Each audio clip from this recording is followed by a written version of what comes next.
So I want to ask you something. Have you ever walked into a new environment, say a new job, a new city, or even just, partner's family gathering, Hmm. and immediately felt that need to change something? Hmm. That moment where you mentally, adjust your language, maybe you hide an accent or dial back your personality, all because you're just hoping you'll be accepted. That exact internal negotiation, that's the price of entry. And that is exactly what we're exploring today. Right. Our deep dive is a focused look at this universal human need for acceptance. And we're drawing on some really powerful insights from material discussing the themes in the novel Rituals of Belonging. And these sources, they seem to give us a vocabulary for something almost everyone feels, but we rarely talk about it openly. Exactly. And our mission here is pretty simple, Mhm. but I think really crucial. We want to unpack the true cost of seeking that acceptance. Yeah. And maybe more importantly, we want to bring the mechanics of these invisible rules of acceptance out into the light. These are the unspoken requirements that, govern almost every social space we enter. Hmm. We're going to try and figure out how they shape us. So we're really examining that quiet, systemic pressure that exists everywhere Mm-hmm. and how it shapes how we feel we must act and how it really fundamentally alters how we see ourselves. Okay, so let's unpack this. Why this constant struggle to belong is just so much more common and, frankly, deeper than we often admit.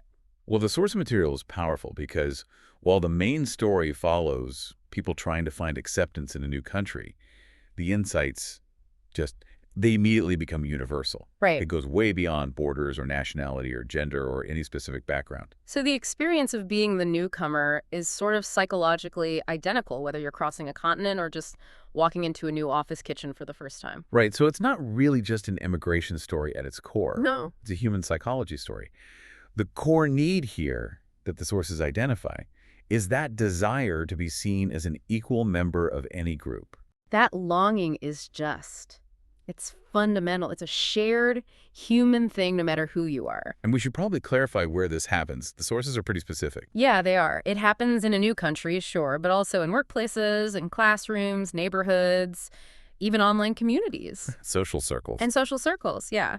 We can just call this space here, meaning any environment where you, the listener, feel like you're the newcomer, the one who has to, prove their worth. The moment you walk into that room, physical or I guess metaphorical, you feel like you're starting from a deficit. Yes, you don't get the benefit of the doubt. No. And that feeling the sources describe is so palpable. It's this silent, constant pressure to change yourself to satisfy the group. And that feeling of just being unseen or unheard Right. until you make those little adjustments, it's a very specific kind of alienation. It really is. Here's where it gets, for me, really interesting. The sources detail the concrete costs, the specific internal behaviors people adopt in this struggle, and it leads to this profound self-questioning and, well, just exhaustion. This is that internal monologue of deep conformity. Yeah. It's the continuous calculation of how much of your authentic self you're willing to sort of leave at the door. All in exchange for what? Yeah. A temporary seat at the table? And the internal debate, it's so striking in the source material. It gives these specific, kind of painful examples, real choices people make every single day. Okay, so the first one is, should I work harder than everyone else? And this isn't about, healthy ambition. No. This is about overperformance as a required payment.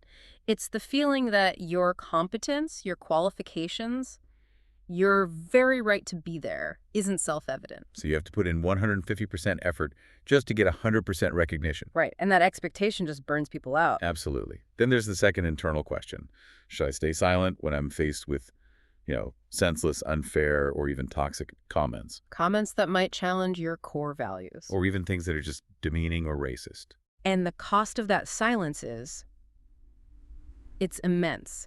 In that moment, you're choosing the group's acceptance over your own self-respect. And you're sending a signal not just to the group, but crucially to yourself. That your presence there is conditional on your compliance. That internal contract is it's corrosive over time. And then the third question is maybe the most insidious. Should I tolerate things that make me uncomfortable? From microaggressions to outright inappropriate behavior, just to prove that I belong, to prove that I'm, tough enough for this group. This internal calculus, it just shows how quickly that search for acceptance can turn into self-betrayal. Right. You start accepting discomfort as a kind of initiation fee. So all this tolerance, this silence, this extra effort, Yeah. you're doing it all to say, I want to be part of the group and I'm willing to lose myself to do it. And the cumulative cognitive load must be overwhelming. Oh, for sure. You're not just doing your job or living your life. You're running this constant parallel processing system in your head. Monitoring your behavior, anticipating reactions, measuring every single word. Exactly. And what often triggers this intense performance is the fear or the reality of rejection. The sources spend some time distinguishing between types of rejection, which I think is important. Sometimes it's open, it's aggressive. But more often, it's quiet. It's Yeah. subtle. The micro colder shoulders, the forgotten emails, the invitations that just never quite show up. That subtle rejection can be so much harder to fight because it's deniable. It is. And it's complicated by what the sources call categorization. Okay, what do they mean by that? Well, rejection can be shaped not just by what you do, but by how others categorize people who share your background or your gender, your beliefs, or even just look like you. So you become a stand-in for an entire category, whether you like it or not. You're carrying this double burden. You're not only navigating a new space, but you're also navigating all the assumptions and categories others have already assigned to you before you even open your mouth. You're fighting a shadow you didn't even create. Yes, and this categorization can either speed up or just completely halt your integration, regardless of how much effort you put in. And that leads right to the core emotional toll that the sources talk about. The quiet struggle so many people carry inside. Yeah, they talk about having softened your voice, hidden your accent, changed your behavior, or stayed quiet to fit in. Which leads to that unforgettable phrase, the quiet exhaustion of constantly adjusting. That phrase, quiet exhaustion, is so accurate. It describes the energy drain of performing a version of yourself that you think the group wants, instead of just existing authentically. It's the exhaustion of code switching your language, your humor, your emotional reactions every single day. That is just not sustainable. Which brings us to the fundamental problem underneath this whole process, which the sources call the invisible rules of acceptance. What's so fascinating here is the social physics of these rules. They're defined as unspoken expectations we learn without realizing it. So why are they unspoken? Is it just social laziness, or is it a more deliberate form of gatekeeping? It's probably a mix of both. I mean, social groups, whether they're professional or personal, they want stability, they want homogeneity. So making the rules invisible is a way to maintain boundaries. It's a screening process, and crucially, the sources state the rules of acceptance are rarely explained. Instead, you're just expected to guess them. And a lot of times, you guess wrong. A lot of times you guess wrong. Wow, that's brutal. I mean, think about the anxiety that creates. You're in a new office, and the manual for how to belong, it just doesn't exist. Right. You're forced to decipher all these subtle cues, who sits where, who speaks first, how long is an acceptable lunch break. When do you push back? When do you just laugh at a bad joke? And if you guess wrong, if you speak out of turn or dress outside the invisible standard or challenge the group's narrative, You just reinforce their feeling that you're an other. and that cycle of guessing and failing keeps the newcomer perpetually on the defensive. And the condition for acceptance is always the same, isn't it? Yeah. The pressure is to blend in, to conform, and to adapt before you're welcomed. The group demands payment up front. And these invisible rules, they're everywhere. Office politics, high school cliques. They determine access in society. The group maintains its power by making its boundaries porous, but its entrance requirements totally invisible and always shifting.